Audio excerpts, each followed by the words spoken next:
Haati tun guyyaa guutuu hojiidhaan dabarsite. Guyyaa guutuu dalagaa adda addaa dalaydi. Maaliif dalaydi jettanii gaafachuun hin mala. Ilma isiitiif jettee dalaydi. Ilma isiitiif jettee rooba qorra osoo addaan hin jedhin dalaydi. Ilma isiitiin sa'aatii zuhrii irratti hin argitini san booda nyaata kennitiif. Yeroo inni nyaatee geessu booda ammoo haa si dabaluu jetteeni ammas dabaltiif. Quuftee lakkiin quufne mataa raasa ammas nyaata dabaltiif jechuudha. Haati mucaa kana hedduu jaalatti. Isa malee addunyaa tana irraa humaa hin qabdu. Innis akkasumatti jaalataan haadha ofii jechuudha. Adeemsa wajjin mucaan kun hin guddate.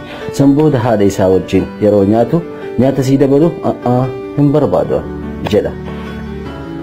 Yeroo garii ammoo yeroo haati nyaata qopheessitee wajjin haa nyaannu jettuun ammoo ani amma nyaataan jiru jedhee ofirraa ba'a. Haati jijjiirama baay'ee argite ilma isii irratti erga guddate jechuu isitti hajaa hagas maran qabu. Haadha isaa hagas mara hajaa ittiin qabu. San booda yeroo bakka hojii illee deemu jechuu halaqaan isaa itti ka'a. Maaliifi haadha isaa kabajuu waan dhiiseef jechuu. Haati halkan akkasumatti ettee eediin. San booda guyyaa iidaati haati mana bareechisuu jalqabde. San booda ilma ofiititti bilbiltee haa ilma kiyya har'a iida na bira dhuftaa si eegaa jedheen. Lakkii ani hojii qabaa dhufuu hin danda'u. Lakkii koottuu har'a guyyaa takka guyyaa iidaati mucaan hin dhufu jedheeni bilbila cufe. San booda hiriyyee mucaan kun osoo taa'u hiriyyaan isaa itti dhufee har'a iidaa bara mana hin deemtu haadha ta'e bira guyyaa har'a haadha waliin dabarsan jedheen. San booda mucaan yeroo kana waan haati isaaf goote hundaa duuba deebisee yaadachuu jalqabe.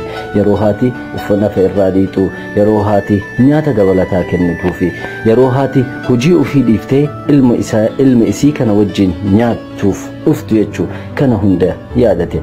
Haati guyyaa iidaa kanallee adda ofii nyaatte, nyaata ofii geessitee teette. San booda mucaan hin dhufe waan gaabbeef jechuu. San booda haati gammachuu ajaa'ibaa wahiitu itti dhagahame haadha isaa wajjin guyyaa iidaa dabarsee jechuudha. Haadha teenna wajjin guyyaa iidaallee taatu waan biraallee dadhabnu fuutanillee haadha teessan hin dagatinaa isiniin jechuu barbaada.